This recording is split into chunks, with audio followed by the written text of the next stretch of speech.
chocolate peanut butter cake from the dollar store. All right, so this is what I got at the Dollar Tree. So basically these 4 items, the peanut butter, the 2 frostings, and the cake, cost me $5. And everybody should have some butter, oil, or eggs at home anyway, so I'm not including that. So let's get to it. All right, so I got my cakes in the pans, and I'm not gonna show you how to make this mix because it's all right there on the box. You can pause it if you want.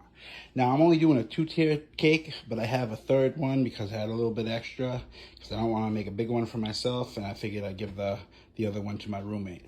So I'm going to throw these in, then I'm going to work on that frosting. All right, now onto the peanut butter frosting. So I got my white frosting, I got my peanut butter. I usually like to do equal parts because I like it peanut buttery.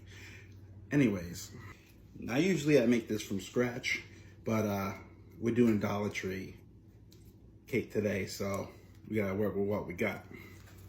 So I'm gonna put these 2 together, I'm gonna blend it up, and I'll show you what it looks like. All right, there it is. We're gonna taste it, make sure it comes out right. Just a little bit, just a little bit. Oh, perfect, perfect. All right, we'll see you in a little bit.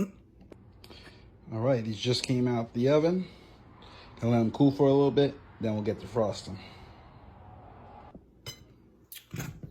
All right, so what I did first, I slathered that peanut butter frosting right in the middle here. I'm gonna stick this right on top,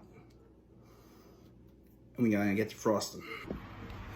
All right, so it's all frosted up. I'm just gonna pipe in a little bit more peanut butter on top, and we're gonna be good to go. And that's how you make a